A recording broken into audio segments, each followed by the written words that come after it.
Hi everyone and welcome back to my channel.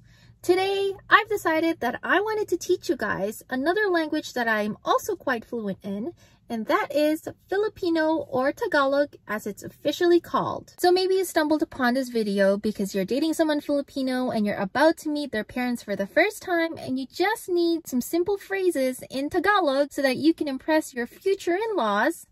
Or maybe you are stuck in quarantine and you've decided that now is the best time to learn a brand new language. Or maybe you're just tired of making people's noses bleed. It's a nosebleed! Help, I'm bleeding! There is a saying that goes like this. To learn a language is to have one more window from which to look at the world. Hello, world!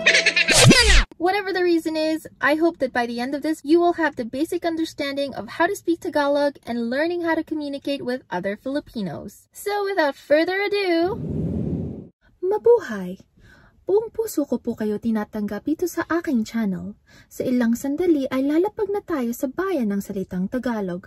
Maaari lamang na ituwid ang sandalan at ikabit ang sinturon ng kaligtasan.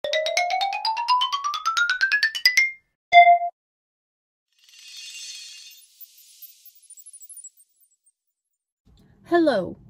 Kamusta? Mabuti. Mabuti. No. Mabuti. Mabuti. Magandang umaga. Agahan. Magandang hapon. Tanghalian. Magandang gabi. Bukas. Sarado. Kanin.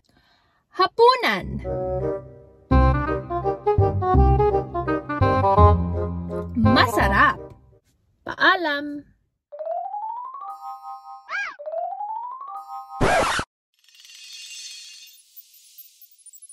Pakiusap. Salamat. Maraming salamat. Walang anuman. Oo. Hindi. Mahal kita. Babe, sasabihin ako sa'yo. Ano yun? Mahal kita. Gutom ako. Gusto ko to. Anong oras na? Ilan taon ka na? Ano ang pangalan mo? Hello, ako si Inday. Ako naman si Darna. Magkano? Ano? Bakit?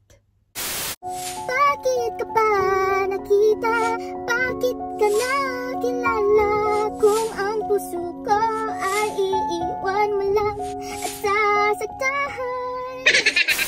Saan? Nasaan ka na? Saan ang palengke? Saan ang ospital? Opo. Opo is a term that you use when talking to someone who is older than you or someone that you highly respect, like teachers, parents, grandparents, aunts, uncles. Basically, you add po to the end of every sentence or while you're speaking that sentence. For example, kamusta na po? Salamat po. Hindi po. Walang anuman po. Saan po? Here's a scenario where you might use this word. Ano yung kalat na yan? O nagkalat kayo? Amigay na natin yung iPad mo. Ayaw po po. Ayaw po po.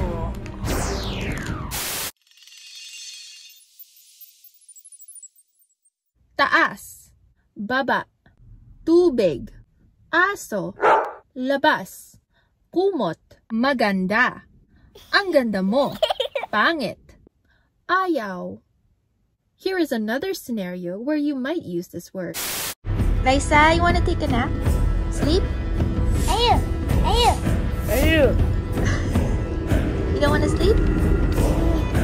Natatapos na po ang ating leksyon ng Tagalog. Di pagkamali. Panday! Sana po ay may natutunan kayo dito sa ating leksyon at makabalik kayo next time sa aking susunod na mga video. Please like, click, share, and subscribe. You know it.